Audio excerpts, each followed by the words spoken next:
Should you build 1 bedroom apartment and self-con, or should you build 2 bedroom and 3 bedroom apartments in 2026? If you are planning to build in 2026 and you're asking yourself which of these kind of apartments should I build and would make me more money, in this video I'm going to be giving you a real breakdown on these apartment types based on the location, the type of people that are going to be renting your apartment, and even the rental yields for each of these apartment types. So that if you are planning to build for income, whether it is for rent or shortlet, you know which one would work best for you. Because when it comes to building for rent, this investment decision is not made based on preference. It is made based on what is in demand and what will yield you the most value. Now, what is a self-con apartment? A self-con apartment is usually called a studio apartment. Those are apartments that everything is in one place. The room, the bathroom, and also the kitchen are in one place. For a 1 bedroom apartment, it is just like a self-con, but the difference is that there is now a sitting room space, a kitchen space, and also a bathroom space, different from the room. Now, for a 2 bedroom and 3 bedroom apartment, it is just like a 1 bedroom apartment, but the difference is now that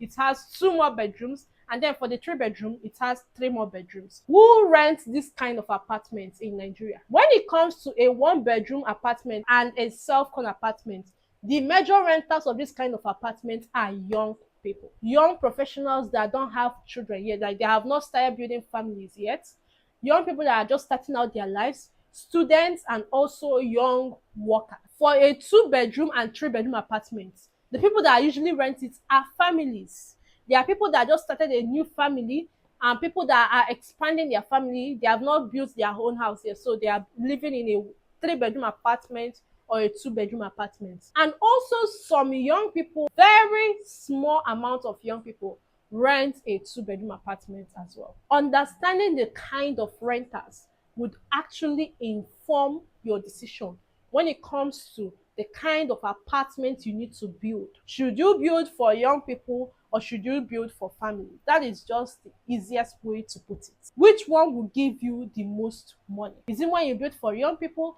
or when you build for family? Now let's compare it. The first factor we are going to be using in comparing which of these apartment types is best is the demand for this apartment. When it comes to a self-con apartment and 1 bedroom apartment, the major demanders are young people, like I told you. Then specifically in Nigeria, when it comes to the major people that rent in Nigeria, they are predominantly young people. I mean, the biggest population of Nigeria right now are young people. So it only makes sense that the major people that are always renting apartments or looking for apartments are young people. When it comes to the demand for a self-con and a 1 bedroom, the demand rate is always very high.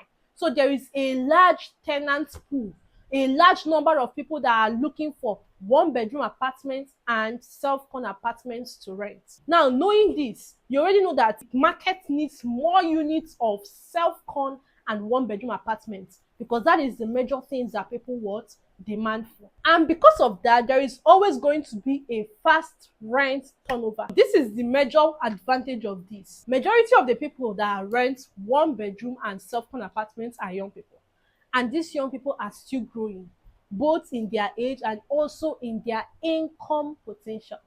And by the time they stay like 5 years, 7 years, they will be looking for more better spaces. It simply means that your units of apartment will easily be re-rentable, because when the person that rents your apartment, when their preference change or their income level change, that they are looking for a newer place, you can easily now what re-rent the apartment that they are living in.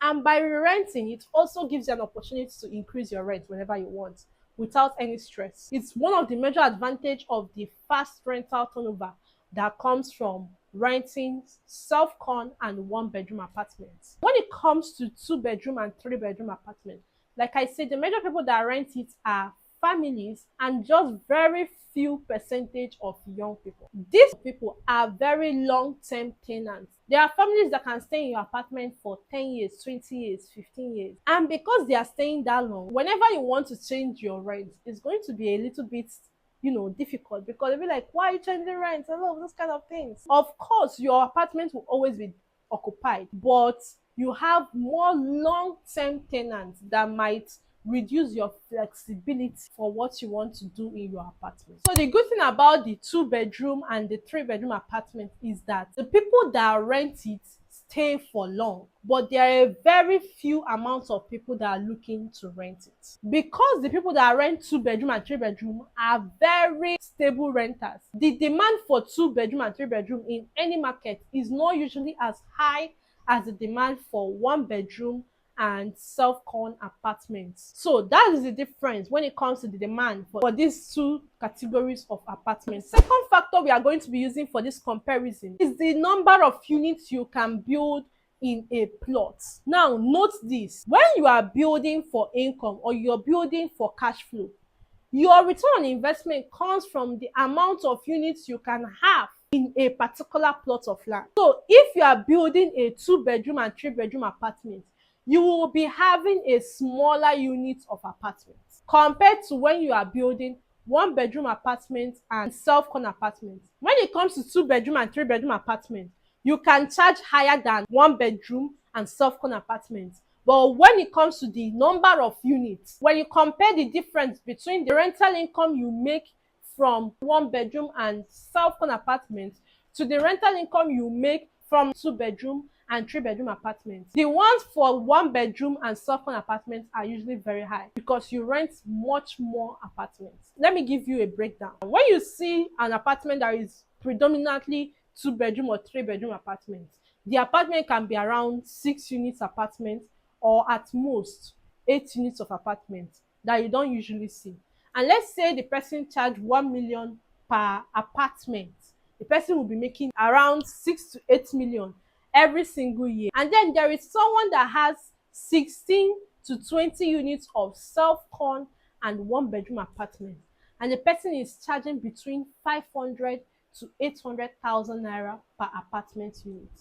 Of course, it is simple mathematics. The number of units have almost doubled the rental income an average landlord makes from having a 2-bedroom and 3-bedroom apartment. So when it comes to the rental value, of course, having more units will give you much more money than smaller units. That is the next factor we are going to be using in comparing these two types of apartment is the vacancy and turnover rate. Like I told you, for a self-contained and 1-bedroom apartment, the vacancy period are usually very shorter than a 2-bedroom and 3-bedroom apartment. So the self-con and 1-bedroom apartments are usually very faster to re-rent. Now, why is the vacancy period always shorter?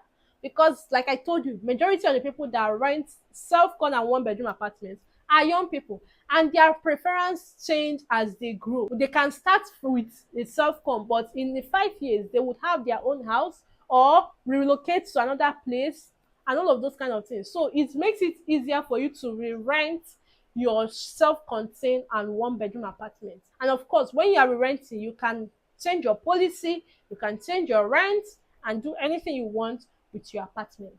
And then for the 2-bedroom and 3-bedroom apartment, like I told you, the major people that rent 2-bedroom and 3-bedroom apartments are much more stable renters. So this type of apartments are usually very slower to re-rent, and also they are not so flexible to do whatever you want when someone is still renting your apartment and the person has lived for 15 years, almost going to 20 years. Do you understand? Now, the next factor we are going to be using to compare this is when it comes to shortlets.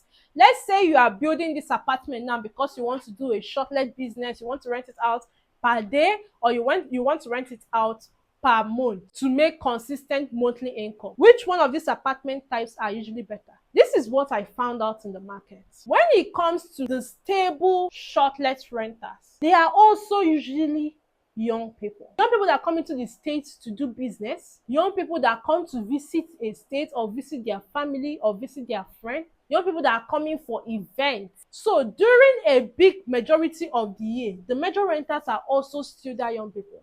But when it comes to the festive periods, it is when you see a lot of families coming into the state and then renting 2-bedroom, 3-bedroom apartments for the festive seasons. But majority of the time during the rest of the year, it is still young people that rent shortlets. And these young people usually demand for 1-bedroom apartment and even self-con apartment that they can rent for either 2 months 1 month or even few weeks. Of course, that gives you an idea. When it comes to shortlet apartment, you will see this 1 bedroom apartment and Selfcon apartments. They are always usually occupied most times for the major part of the year than 2 bedroom and 3 bedroom apartments. And that is the simple fact. So when you look at the grand scale of things, who makes the most money in the shortlet market? It is still the people that rent to young people that have 1 bedroom apartments and Selfcon apartments. Knowing this now, when you are looking to build for shortlet and you want to maximize your space and increase the occupancy rate of your apartment,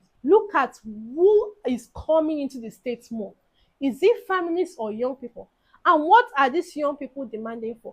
Last December, I started doing a market survey for this shortlet during December period. This is what I found out. A lot of people are looking for shortlet, but most of them are usually looking for a longer extended stay period. Majority of the shortlets in the market are usually 2 bedroom apartments and 3 bedroom apartments. And these 2 bedroom and 3 bedroom apartments have been heavily furnished. And because of the amount of money that these apartment owners put in their apartment, they want to make much more money. They want to charge the worth of the apartment. You see the 2 bedroom apartment, 3 bedroom apartment being charged for like 150k, 200k per night. Now imagine someone that wants to stay in an apartment for a month and all they can find in the market is a 2 bedroom apartment that is charging them 200k per day.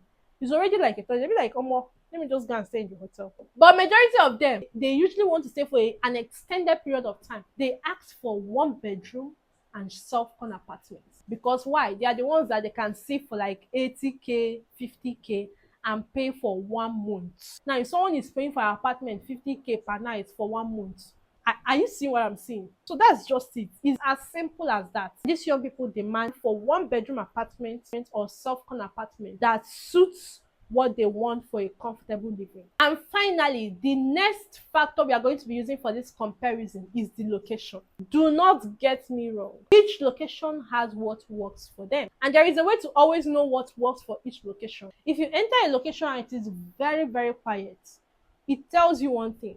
Majority of the people staying here are not young people. There is no much activity here, so you cannot find a lot of young people in this area. It's already telling you the kind of people that rent apartments in that type of area. They are usually what?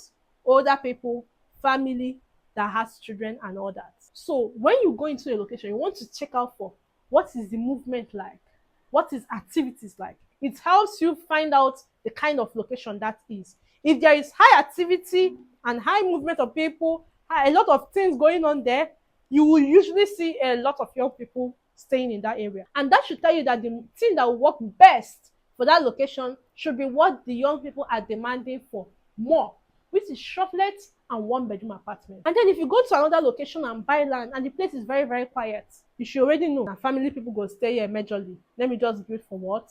Family people. So you can now go ahead and build like 2 bedroom apartments and 3 bedroom apartments in that particular location. So when you are thinking about what to build in a particular location, the question should be, what is best for this location? What should I build based on this location that I just bought my land or I'm planning to buy my land? What should I build based on my budget and also based on my goal as an investor? There are some people that build a house and they just want stability. They just want somewhere that, oh, they are very sure, these people are just going to be paying. They don't have any stress.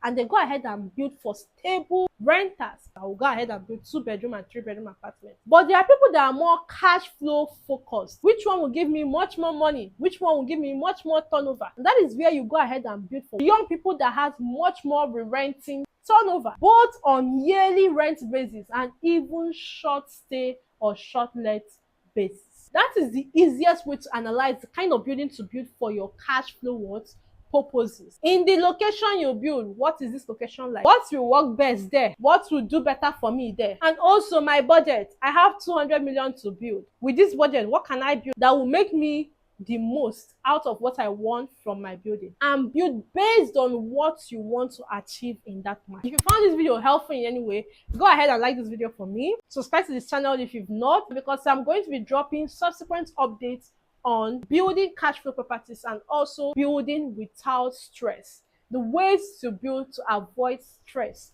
when you are building. So if that interests you, go ahead and subscribe to the channel and welcome to the family. If you are meeting me for the very first time, My name is Justin Nadi. I'm your realtor here in Port Harcourt, and I'm specialized in shortlets and building passive income properties. So if you're looking to build in Port Harcourt, either now or in the nearest future, and you need someone to help you source the best land to build and also help you in your building supervision when you are ready to start building, then go ahead and reach out to me on WhatsApp and let's talk further. I will see you in the very next video.